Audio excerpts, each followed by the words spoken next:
Bonsoir à toutes, bonsoir à tous, bienvenue dans le débrief. C'est donc en pleine guerre d'Israël contre Gaza que se tient le 33e sommet de la Ligue des États arabes à Manama, au royaume du Bahreïn. Sa Majesté le roi Mohamed VI y a été représenté par le chef du gouvernement Aziz Akhannouch, qui a lu le discours adressé par le souverain à ses pairs arabes.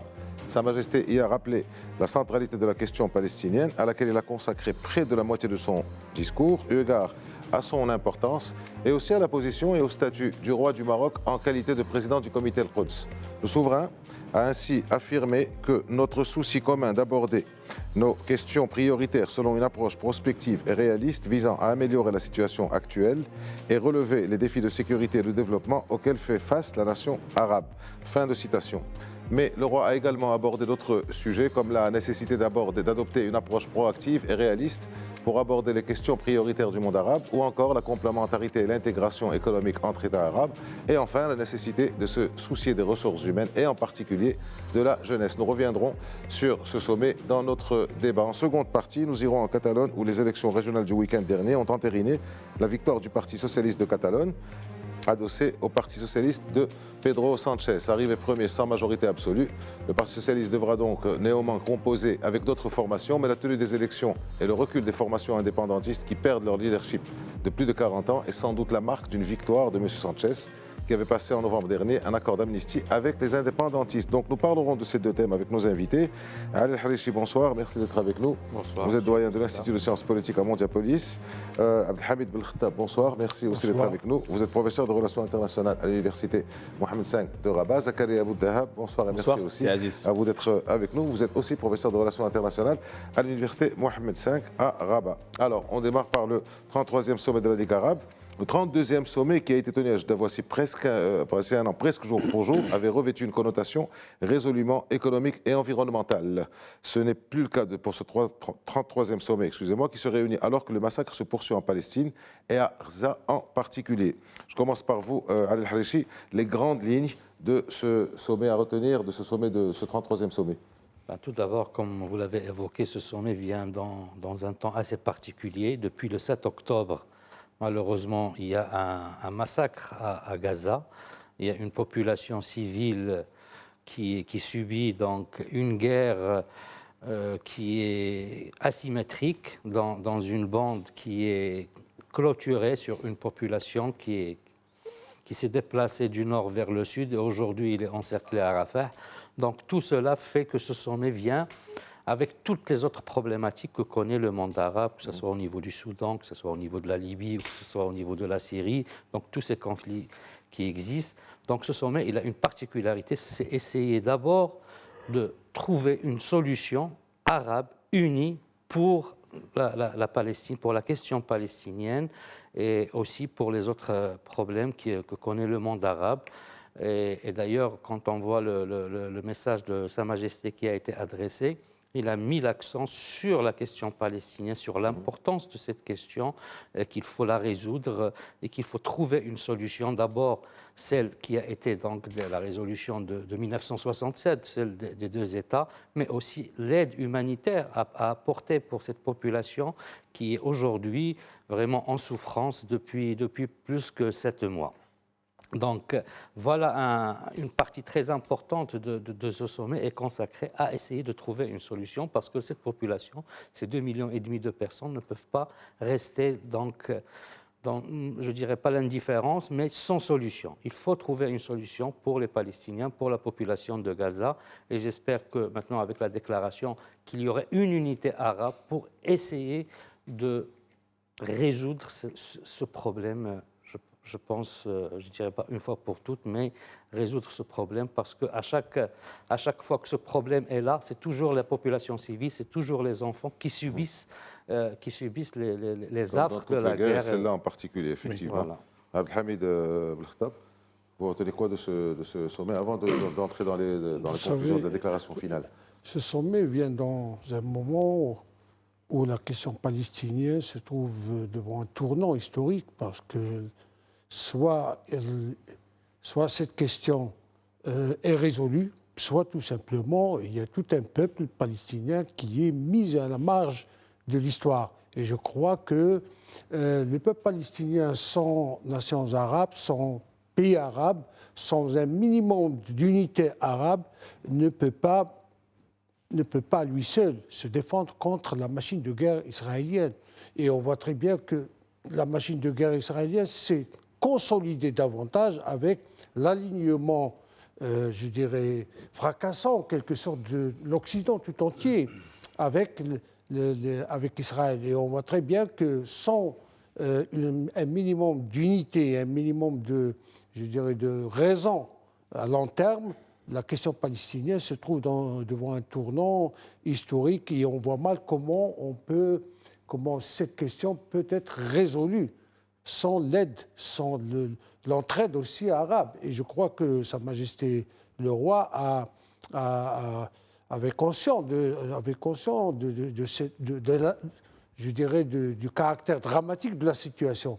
Et finalement, soit on choisit en tant qu'Arabe une solution concertée, unie, et on laisse de côté nos différences pour défendre le peuple palestinien, soit tout simplement cette question est oubliée pour jamais. Et on voit très bien que du jour, autant la guerre continue, autant la question palestinienne s'enlise en quelque sorte dans un coffre-fort de l'histoire. On dirait que tout le monde veut oublier le peuple palestinien. Donc il est temps de faire un minimum et d'agir un minimum aussi, avec un minimum de conscience pour aider ce peuple. Vous l'avez bien dit, justement, il y a une guerre asymétrique, une guerre unilatérale. Il n'y a pas de guerre. Normalement, la définition de la guerre, c'est qu'il y a deux parties en guerre. Mais là, il n'y a pas de deux parties. Il n'y a qu'une seule partie qui essaie de raser en quelque sorte toute une population, de la déplacer, de la massacrer. Et le droit international n'est pas là. Les institutions internationales sont absentes. Et finalement, ce qui reste à ce peuple-là, c'est la solidarité arabe. Et si jamais cette solidarité ne fonctionne pas, je crois que le peuple palestinien n'a pas beaucoup d'espoir devant lui. De perspective devant lui. Effectivement, les Occidentaux sont unis dans cette affaire-là, on le voit bien. Zakaria Abou Tahab, ce que vous retenez globalement avant d'entrer justement dans la déclaration finale, ce qui s'est passé, les débats qui sont passés dans le sommet, et juste après on parlera de la déclaration finale. Je souscris aux propos tenus par mes prédécesseurs, la conjoncture étant spéciale et dramatique. Le constat, tout le monde le connaît. Par ailleurs, ce que je retiens, peut-être j'inverserai un peu la question et je dirais, est-ce qu'aujourd'hui, les États de la Ligue arabe, 22 États de la Ligue arabe, sont en mesure d'exercer plus de pression sur l'État d'Israël afin qu'il revoie sa politique et notamment sa démarche, à l'aune précisément des pourparlers récents entre les deux parties israéliennes et celle du Hamas, par médiation égyptienne et qatari, et peut-être de loin le suivi états-unien. Quel type d'actions peuvent être mobilisées aujourd'hui afin de sortir uniquement de la rhétorique et aller vers des typologies un peu plus corsées, par exemple boycott, sanctions économiques, carrément remise en cause des accords précédents, à commencer par les accords de Camp David. C'est ça la question. De cette posture. La Jordanie en 95, etc. Et c'est parce que finalement, on n'est pas encore sorti de cette caisse de résonance qu'exprime, entre autres, la Ligue arabe et d'ailleurs le discours du roi Mohammed VI, depuis longtemps d'ailleurs. Moi, je m'en souviens, dès le premier sommet économique de la Ligue arabe, c'était en 2002, si ma mémoire est bonne, c'était Abbas el-Fassi qui, à l'époque, l'avait lu au nom du gouvernement marocain. Et la démarche marocaine, à l'époque, était celle de l'interpellation. Est-ce qu'on va rester seulement dans les propos au lieu d'agir, et notamment, entre autres, même sur le plan économique? Moi, c'est ma première question, j'allais même dire épistémologique. Deuxième question fondamentale, que veut-on, ou qu'est-ce qu'on peut attendre de la Ligue arabe? Il faut peut-être un peu également revoir ou réviser les termes de référence. Est-ce que c'est une organisation seulement d'une Union arabe qui a été tant charriée, tant souhaitée par ce nationalisme des années 50, 60 et au-delà, mais qui au final n'a pas résisté à l'épreuve des faits? Ou bien faudra-t-il revoir le concept et revoir tout simplement la charte de 45, elle a été amendée plusieurs fois, pour pouvoir peser sur l'échiquier mondial? Alors pourquoi je dis cela, c'est Aziz? Parce que dans le sommet de Jeddah, 2023, il y avait en même temps le sommet de la Ligue arabe et le sommet de l'OCI. Alors quand on parle de l'OCI, l'Organisation de la coopération islamique, c'est 57 États. Est-ce que ces pays sont incapables de faire front uni à Israël et que nous sommes des spectateurs malheureusement passifs devant ce qui se passe? C'est cela. À mon sens, aujourd'hui, la conjoncture du moment, sa spécificité, nous sommes, comme le disait c'est Abdelhamid, dans des conjonctures très spéciales, voire même de rupture. Et il faudra questionner de façon fondamentale un peu les choses, à mon avis. Ça me rappelle, quand vous parlez de la Ligue arabe et de sa genèse, de ses origines, ça me rappelle un message qu'avait envoyé Sa Majesté le roi Mohamed VI. Je pense de mémoire que c'était le sommet en Mauritanie, je pense, où il y avait eu des mots assez fermes sur ce que fait la Ligue arabe, sur les actions de la Ligue arabe. Vous vous rappelez de ça?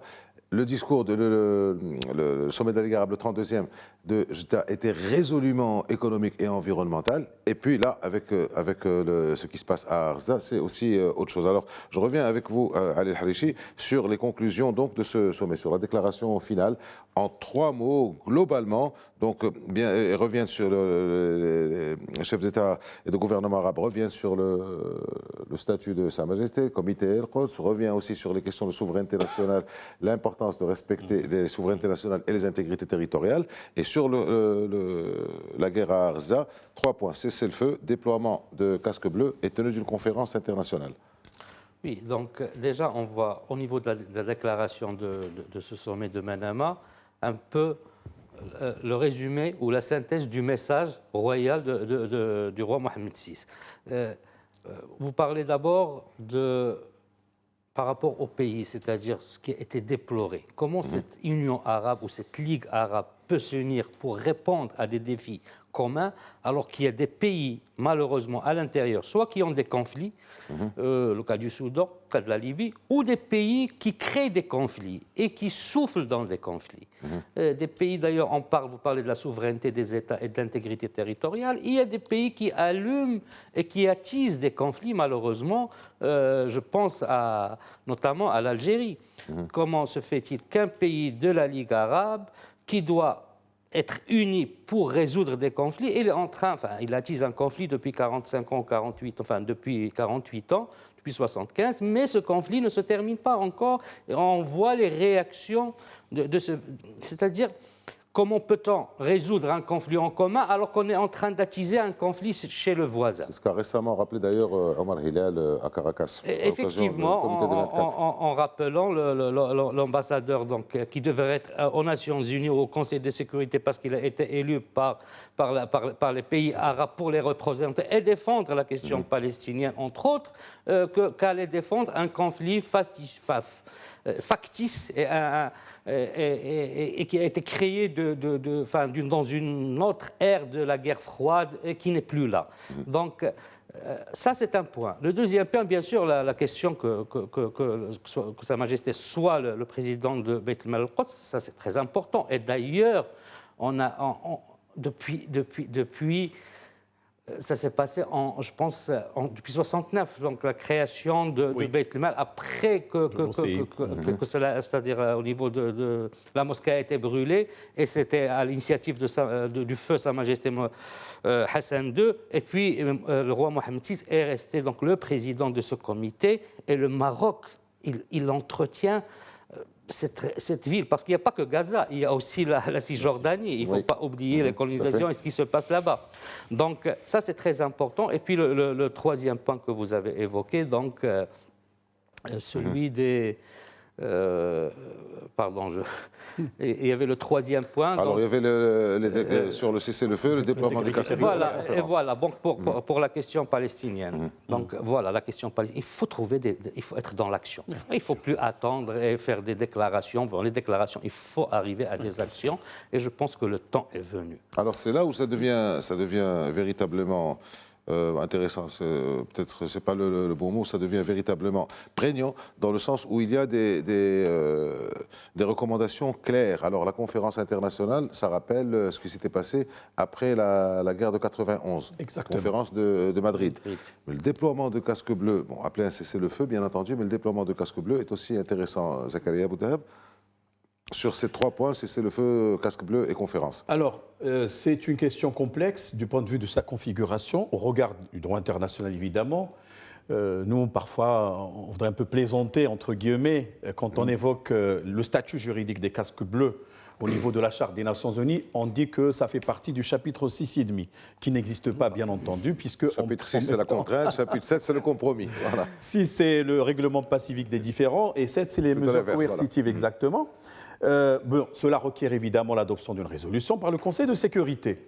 Et évidemment, il faut songer à l'adhésion des États-Unis, sachant bien que dernièrement, nous avons quand même remarqué un infléchissement de la position britannique. Vous savez, même les Irlandais sont aux premiers aguets aussi. Je parle de la République d'Irlande, bien entendu. On a vu l'Espagne également, beaucoup d'autres pays, même au niveau de l'Union européenne, la Hongrie peut-être, la Bulgarie, etc. Donc, cela est nouveau, certes, mais la question fondamentale, est-ce que pensez-vous qu'avec ce gouvernement ou d'autres, il y a les extrémistes religieux, l'extrême droite, le Likoud, on pourra construire quelque chose qui s'appelle la paix. Hélas, on évoque les accords d'Oslo 1 et 2, avec tous les espoirs qui sont partis avec, et c'est Gaza contre Jéricho, en fait, c'est-à-dire la paix contre la terre, contre la paix contre la terre, voilà, ou le territoire, exactement. Et puis par la suite, avec l'assassinat de Yitzhak Rabin en 1995, eh bien, c'est carrément la plongée dans l'inconnu, et surtout avec l'apparition d'un certain Ariel Sharon et le déclenchement de la seconde Intifada jusqu'à aujourd'hui. Oui, on peut souhaiter peut-être une sorte d'administration internationale intérimaire, parce qu'il faut penser à l'après-fin de cette contre-offensive. C'est une agression d'ailleurs qualifiée au regard du droit international. Je pense même aujourd'hui, la CIJ, il y a un plaidoyer entre les parties, surtout Israël qui doit répondre à l'Afrique du Sud par rapport à des allégations d'accusations, génocide, etc. Mais au final, je le crois fort bien, mes collègues peut-être sont d'avis que le droit international aujourd'hui est impuissant à régler le problème. Il faut aller chercher d'autres procédés opératoires, coupole, comme on dit, plus agissants. Moi, je crois qu'il faut un peu remodeler les choses. Et d'ailleurs, de toutes les façons, c'est un sujet qui est très complexe. On n'a pas le temps de tout développer. Mais de 1948 jusqu'à aujourd'hui, je pense que les Palestiniens ont été les grands perdants. D'abord, Nakba 1, il y a ce qu'on appelle Naqsa, après 67, sans oublier 56 et au-delà. Donc finalement, aujourd'hui, je pense que nous avons besoin d'un nouveau paradigme pour concevoir ou traiter de la question palestinienne. Complètement. Alors, Abdelhamid Belkhatab, ce que dit Zakaria Bouddhab est largement prévisible. On connaît la réaction des États-Unis. Mais là, il y a déjà eu une réponse des Américains sur cette proposition de la déclaration du sommet de Manama. Ils ont dit si on envoie les casques bleus, ça va empêcher Israël de vaincre le Hamas. Ça, c'est les Américains qui disent ça. Donc on peut déjà s'attendre à un veto. Mais qu'est-ce que vous pensez de cette action? Parce que c'est la première fois, je pense, qu'il y a quelque chose d'aussi clair depuis le plan de paix de 2002. Les positions américaines s'inscrivent toujours dans la philosophie réaliste des relations internationales. Donc voilà, nous avons une guerre, il faut la terminer. Bon, et c'est une guerre qui a été aussi, en quelque sorte, programmée, planifiée avec les États-Unis d'Amérique, avec les armes américaines. Donc les Américains veulent aller jusqu'au bout de Hamas. Et c'est tout à fait normal. Mais revenons là à la Ligue arabe. La Ligue arabe est une organisation internationale régionale. Normalement, les organisations internationales n'ont de pouvoir que celui que leur donnent les États membres. Donc, cette organisation est à l'image même des États arabes. Finalement, puisque les États arabes, au sein des États arabes, il n'y a aucune puissance, ni régionale, ni internationale, qui peut, en quelque sorte, enfreindre les lois, le droit international, ou imposer un droit international, finalement, c'est une organisation qui subit le droit international. Et justement, lorsqu'on sollicite le déploiement des casques bleus, c'est-à-dire on exporte la solution vers les Nations Unies. Et finalement, la Ligue ne fait rien du tout. Pourquoi la Ligue, finalement, comme l'a dit mon cher camarade Zakaria, effectivement, c'est une organisation qui a été conçue dans un contexte qui est totalement particulier, différent, qui n'a rien à voir avec ce qui se passe obsolète aussi. Et finalement, une telle organisation ne peut pas apporter des solutions concrètes. Que doivent faire les Arabes? Pas grand-chose, malheureusement. Pas grand-chose, comme je l'ai dit. S'il y avait une puissance régionale capable d'imposer son diktat, on aurait pu parler d'une solution possible. Mais là, il n'y a pas moyen de dissuader Israël.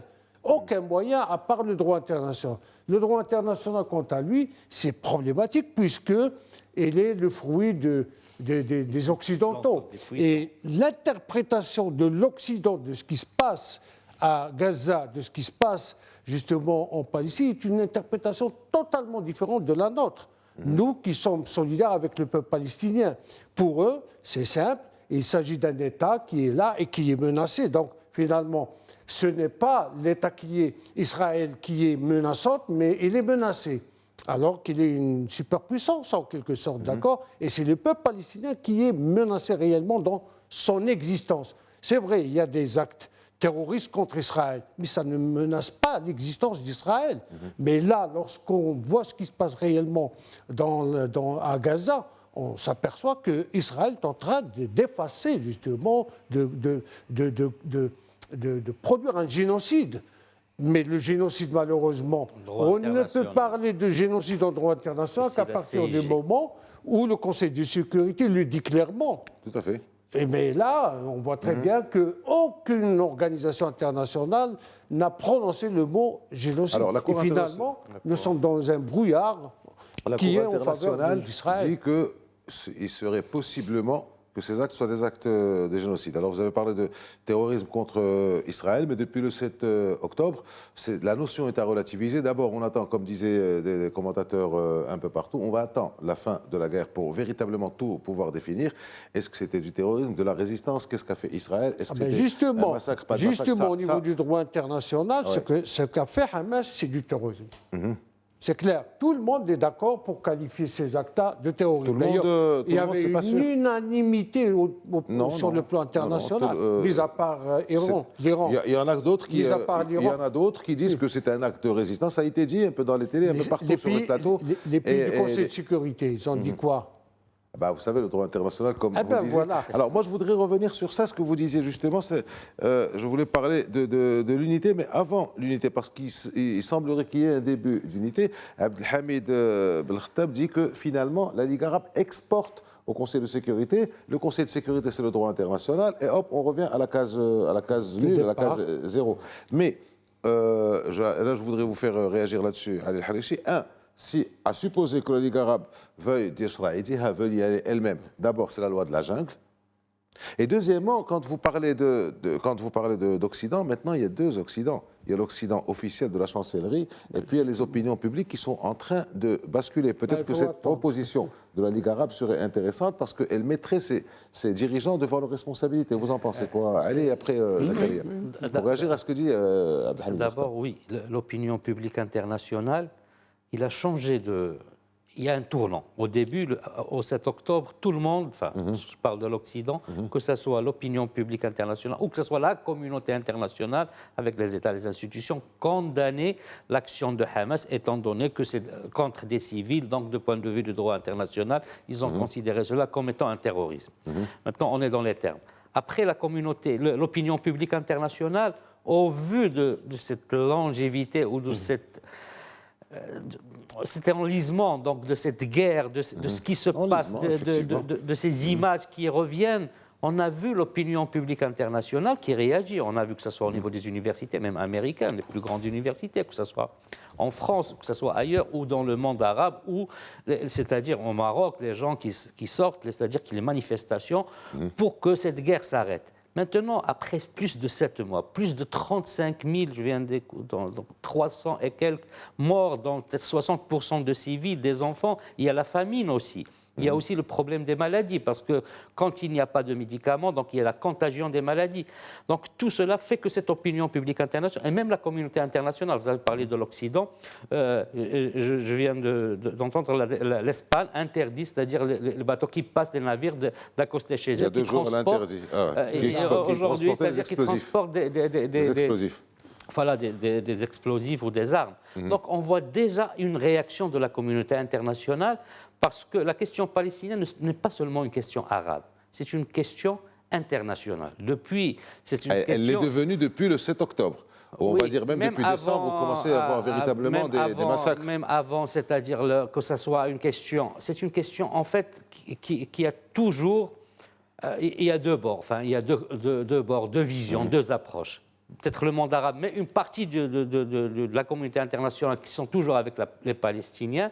Et puis, il y a une partie de la communauté internationale qui est plus avec Israël. Maintenant, on cherche une solution. Alors, si la Ligue arabe, effectivement, c'est une organisation régionale, donc... Est-ce qu'elle a une force?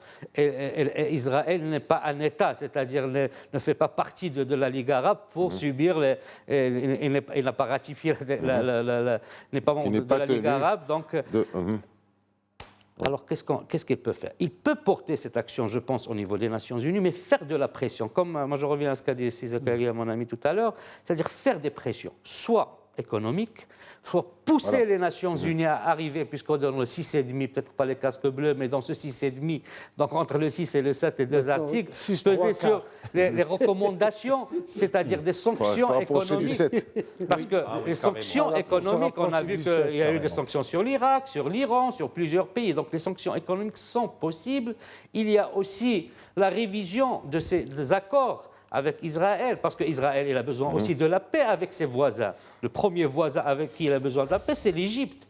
Et même les Égyptiens, aujourd'hui, ils commencent à manifester, ils te parlaient de revenir sur les accords de Camp David. Donc, il a besoin de la paix. Donc, Israël ne l'appelle pas seulement à l'intérieur, mais avec son environnement des pays arabes. Il est situé entre les pays arabes. Donc, notre destin, c'est d'être avec Israël, avec nous, mais son destin aussi, c'est... Donc, la paix n'est pas seulement à l'intérieur, mais aussi avec son environnement. Donc, tout cela peut pousser dans les négociations et bien sûr dans l'unité de ce monde arabe. Je reviens à ce mot de l'unité. L'unité et la sincérité. La sincérité des États arabes, c'est-à-dire pas seulement, comme j'ai dit tout à l'heure, des États arabes qui sont en train de chercher d'autres problèmes, alors que le problème aujourd'hui, il se trouve en Palestine. Sur cette question-là, Zakaria Abou Dahab, d'exporter, je reprends le terme utilisé par Abdelhamid, exporter le conflit vers les Nations Unies, est-ce que vous ne pensez pas que c'est la seule solution finalement à faire, mais pour revenir à 6,5, 6 3/4, mais accentuer ça, renforcer ça, consolider cette exportation, je mets ça entre guillemets, avec une pression économique.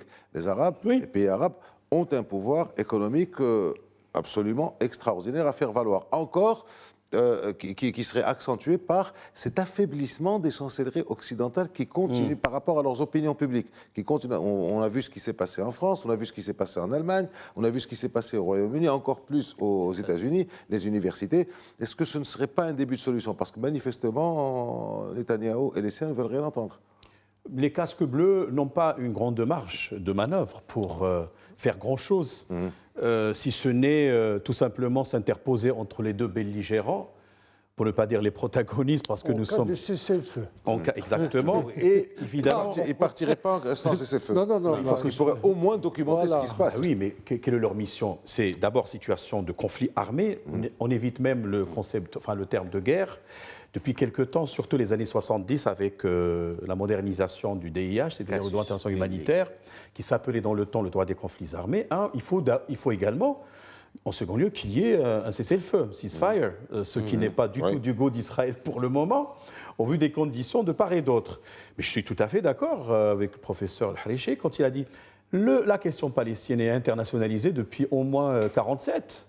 Si ce n'est avant. Bon, je passe sur la déclaration du secrétaire d'État à l'époque anglais de 1917 pour créer un foyer juif au cœur de la Palestine, Balfour, exactement.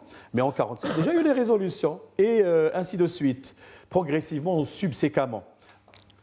Je ne sais pas, tout à l'heure, je lisais un document, je ne sais combien de résolutions ont été adoptées par le Conseil de sécurité, Assemblée générale. À propos de ce conflit, aucune d'elles n'a été appliquée par Israël. Est-ce qu'on peut encore espérer que le droit international... Alors, s'il vous plaît, mes amis, s'il vous plaît, il se passe aujourd'hui ce qui ne s'est jamais passé pour plusieurs raisons. Des massacres, il y en a déjà eu. Des guerres ou des conflits armés, c'est comme vous le voulez, il y en a déjà eu. Mais un massacre à cette échelle, sous les yeux du monde, qui ferait basculer ou qui fait basculer les opinions occidentales. Et là, on voit que c'est là où je n'étais pas d'accord avec vous. Quand vous parlez d'internationalisation, en fait, bon, internationalisation parce que ça passe au niveau du Conseil de sécurité. Mais non, là maintenant, c'est véritablement international parce que toutes les opinions publiques du monde se sentent concernées à voir les images. Sauf que l'opinion publique internationale n'est pas un acteur décisif dans les relations internationales. C'est une amplification Oui, par Internet, voilà, le cyberespace. voilà, Mais avant, il y a eu des massacres. Sabra et Shatila, les années 80. C'est-à-dire, toute proportion gardée, l'ampleur à l'époque, le nombre de victimes et la façon, le mode opératoire. Donc, ce qu'on appelle c'est pas les phalanges. C'est les phalanges chrétiennes. Exactement, avec les chrétiens, etc. Et c'était horrible. Et cela, pourtant, n'avait pas empêché un certain Sharon, qui était ministre de la Défense à l'époque, israélien, de devenir Premier ministre israélien et de saper les accords d'Oslo. Encore une fois, mes amis, je ne suis pas d'accord avec vous parce que sur Sabra et Shatila, on avait eu 20, 30, 50, 100 images. Là, on en a 5000 à l'heure. C'est ce qui fait Sabra et Shatila était quelque chose qui a duré 48 heures. C'est la longévité. Là, ça fait 8 mois que ça dure. L'opinion publique internationale ne peut peser dans ce conflit-là qu'à partir du moment où il durera dans le temps, chose qui n'est pas certaine. C'est déjà 8 mois. Oui, c'est déjà 8 mois, mais c'est très sporadique quand même. Ce n'est pas un mouvement de masse structuré qui a comme contre la guerre de Vietnam. Nous ne sommes pas là. Et lorsque on parle de l'opinion publique est solidaire avec la population de Gaza, mais pas vraiment avec Hamas. N'oublions pas ça. Donc il ne faut pas faire l'amalgame. L'opinion publique occidentale est totalement choquée par les images qu'on est en train de voir, justement, les images qui choquent aussi notre humanité. Vous ne pouvez pas être un humaniste et voir ces images-là sans être touché. Finalement, c'est ça qui a fait jouer justement cet élan de solidarité avec le peuple palestinien.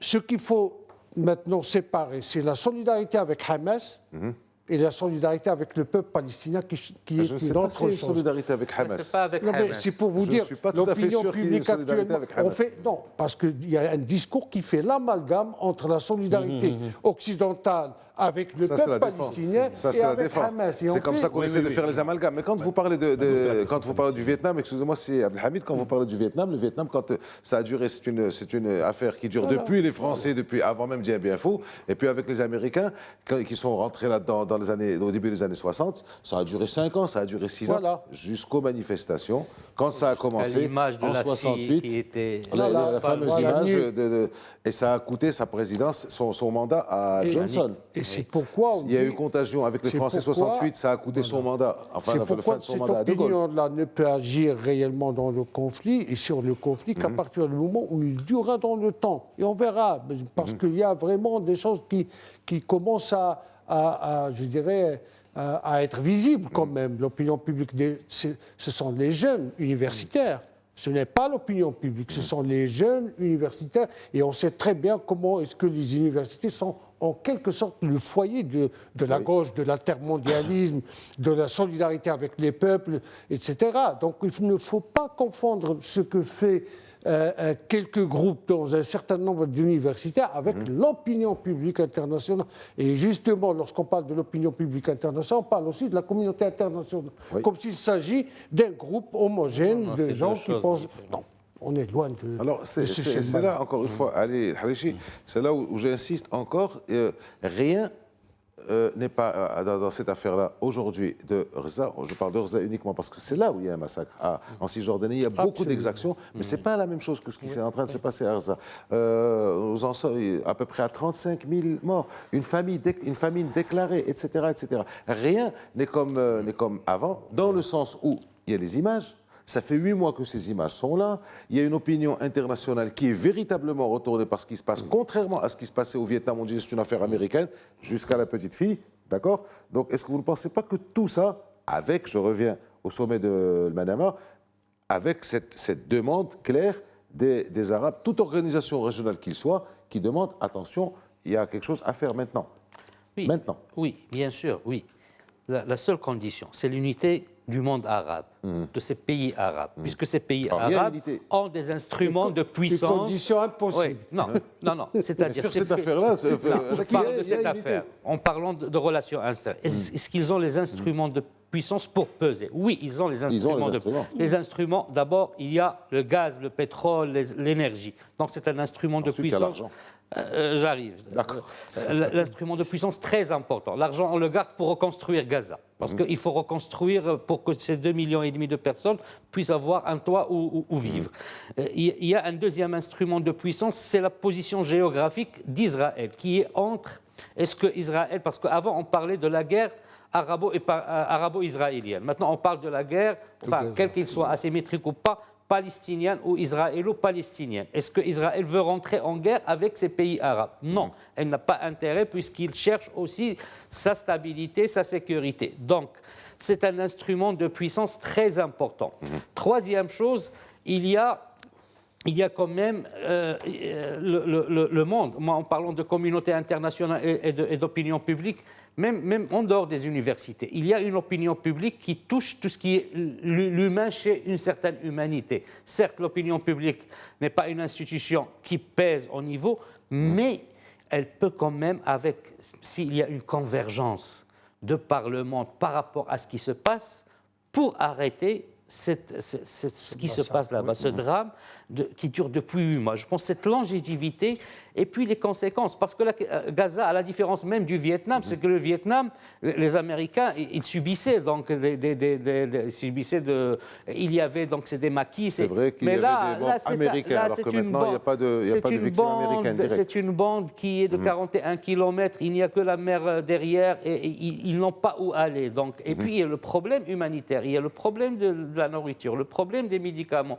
le problème des hôpitaux. Ceci dit, l'opinion publique, bien sûr, n'est pas avec le Hamas, elle est avec le peuple palestinien qui est en train de souffrir. Dernier commentaire, Zakaria Outab.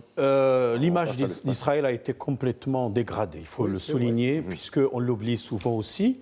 Avec elle de pas mal de pays perçu de l'autre absolument d'Occident. Et ça, du point de vue de la socialisation, parce que, vous savez, même mes enfants aujourd'hui, la plus petite Mariam commence à prendre position contre Israël. Elle dit que, papa, est-ce que tu es avec Israël ou avec la Palestine?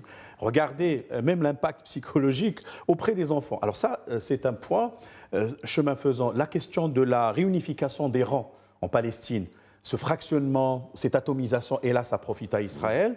Divisé pour mieux régner, il ne faut pas l'oublier, c'est le serpent qui se mord la queue. Et puis, troisièmement, que faire avec le gouvernement d'extrême droite, Ben Gdir et les autres ces derniers qui, dans leur langage, il n'y a pas quelque chose qui s'appelle négociation pour parler.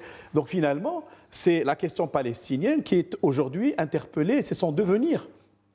Est-ce que la communauté internationale est pour un État palestinien aux côtés d'un État israélien ou bien tout simplement il faut oublier cette affaire à jamais? Alors, cette solution-là, elle est un peu, je dirais, bizarre et impossible aussi. Deux États, un État palestinien sans capacité d'être un État, c'est vraiment un drame de plus. Abdelhamid Bakhtab, ce qui se passe maintenant et ce qui devrait se passer après quand on parle de la solution à 2 États, effectivement, s'il y a la communauté internationale qui ne pèse pas de tout son poids, c'est très difficile maintenant. Les Israéliens se sont arrangés avec ces colonies pour faire un État. Il y a plus que 500 000. Alors, il nous reste, on dirait que la société internationale est devenue unidimensionnelle à l'image de la société unidimensionnelle. Alors, il nous reste moins de 10 minutes pour passer à l'espace, si vous voulez bien. Alors, on passe donc au deuxième, à la Catalogne, pour être plus précis. Donc, le dernier scrutin a marqué un point important, c'est celui du recul des indépendantistes et par là même des indépendantistes dans la zone européenne et méditerranéenne. Les socialistes dans ce scrutin ont obtenu 42 sièges sur 135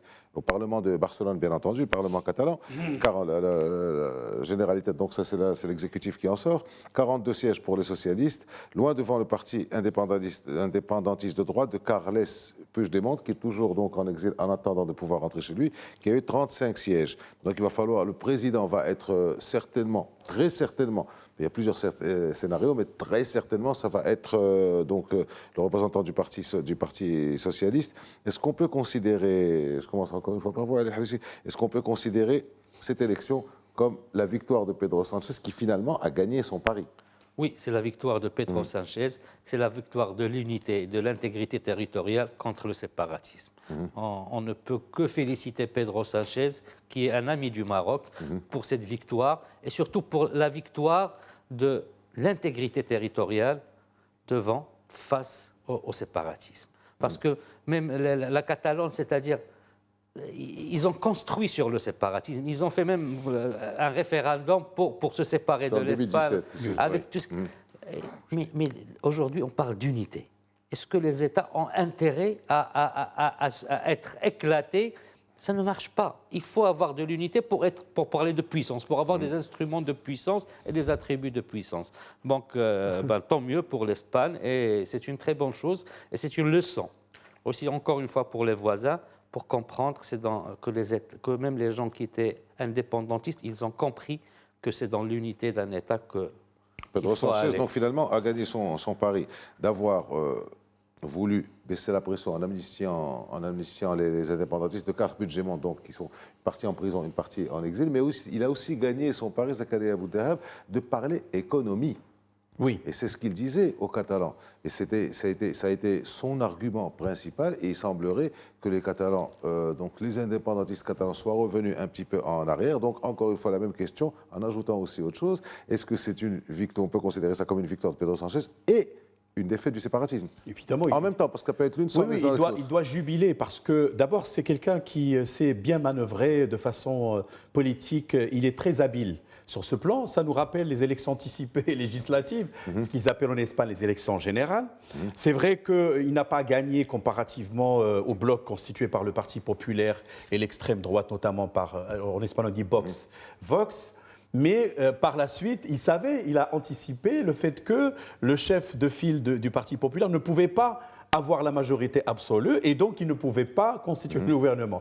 Après, le roi l'avait reçu pour constituer cette coalition gouvernementale. Mais ce n'était qu'après que les indépendantistes avaient apporté leur soutien en contrepartie de bénéficier de la loi d'amnistie générale. Cependant, il faut le dire, parce que j'ai suivi un peu les débats au niveau de l'Espagne, je crois qu'il y a une décision au niveau de la Cour de justice de l'Union européenne que les Espagnols attendent par rapport à la légalité de la loi d'amnistie au regard du droit de l'Union européenne. C'est-à-dire, est-ce que, si on évalue les choses, est-ce que cela ne sape pas les bases ou les principes de l'état de droit? Ça, c'est une affaire à suivre, parce qu'il faut rentrer dans les détails, etc. Mais de ce point de vue, alors il a, je pense, c'est lui maintenant qui est indiqué pour devenir le chef du gouvernement de la Catalogne. Mais en 2021, il n'a pas pu le faire, puisque les indépendantistes, je pense qu'il y a 3 partis de notamment Puigdemont, il n'est pas encore entré, il est toujours en Belgique d'ailleurs. Mais il est eurodéputé. Il est parti dans la Catalogne du Nord, comme on l'appelle, c'est-à-dire la partie française de la Catalogne. Mais il est eurodéputé, il a bénéficié de l'immunité parlementaire. Je pense bientôt les élections européennes de juin 2024. Je ne sais pas maintenant, après ce revers. Oui, on lui reproche un petit peu ça. Voilà. Les autres sont partis en prison, on lui reproche de s'en être allé. Mais il y a plusieurs manières, c'est Aziz, de lire cette victoire électorale, mais pour autant, les tendances séparatistes sont toujours ancrées en Catalogne et ailleurs. Et j'ai suivi encore une fois quelques débats. Ça risque d'avoir une onde de choc chez les autres séparatistes un peu partout en Europe. Mais sinon, si on va dans cette direction, c'est l'atomisation, c'est la fragmentation de l'espace européen. C'est très dangereux. Surtout que la Constitution espagnole ne tolère pas le séparatisme. Et donc, 2017, quand on a refusé le référendum, quand il a été invalidé, un débat a été noué en Espagne. Et d'ailleurs, c'est ce qui donne du carburant à l'extrême droite, qui dit que Pedro Sanchez est en train de saper l'unité des Espagnols. Moi, je crois, il est intelligent. Bon, c'est vrai, il y a l'affaire de sa femme, trafic d'influence, etc., en justice. Il allait même démissionner, mais ça a été dépassé. Ça. Habilement, il a pu avoir. Ça a été dépassé. Il a eu une réaction assez intelligente. Mais pour nous, je suis tout à fait d'accord, Massi Ali, pour le Maroc, ça rassure encore sur l'avenir des relations avec la présence d'un certain Pedro Sanchez. Alors, en 3 minutes, Abdelhamid Belkhtab, Zakaria Abou-Dahab a soufflé une partie de la question suivante en parlant des extrêmes droites en Europe. Alors, il se passe beaucoup de choses. Il y a des mouvements séparatistes qui sont en train de reculer. On a vu avec les Catalans, première chose. Deuxième chose, il y a des élections générales, enfin législatives européennes, avec une montée de l'extrême droite un peu partout. On sait ce que pense l'extrême droite de ces mouvements séparatistes. Est-ce qu'il y a quelque chose qui est en train de se passer, c'est-à-dire éteindre définitivement ce séparatisme en Europe, avec cette extrême droite qui risque d'avoir pas une majorité, mais une minorité qui pèsera. Lorsqu'on parle du séparatisme en Europe, ce sont des mouvements historiques, donc il ne faut pas croire que ces séparatismes-là vont disparaître après une élection ou deux. Oh, mais il y a le folklore aussi. Ce sont il y en a qui sont un peu folkloriques, plus folkloriques qu'autre chose. Oui, justement, ce sont des vestiges de l'histoire. Voilà, donc personne ne peut en échapper. Et j'ai beaucoup d'admiration justement pour Pedro Corse, Sanchez. Sicile, Bretagne, Flandre. Partout. Écosse, ça, on revient un peu à la grande histoire de l'Europe. Voilà. Et j'ai une grande admiration pour Pedro Sanchez parce que c'est un loup politique. C'est un grand loup politique qui arrive avec une habilité incroyable, justement, à retourner les situations. Les situations de faiblesse, de fragilité, de vulnérabilité d'un parti socialiste. Quand, à un moment donné, on s'est dit, c'est fini le parti socialiste. Et il est là en train de le faire vivre. Et il a parié justement avec ses alliances avec les séparatistes. Justement, c'est cette alliance avec les séparatistes qui lui a permis de fomenter une stratégie de contournement du séparatisme. On voit très bien qu'après ce qui s'est passé avec le référendum, le fameux référendum, il a tout simplement cherché l'appui justement des indépendantistes catalans. Et il l'a eu. Et sur ce schéma-là, il a pu petit à petit désamorcer la bombe séparatiste catalane. Et finalement, il s'est appuyé sur le Parti socialiste d'un côté, mais aussi sur le Parti républicain. Le Parti républicain.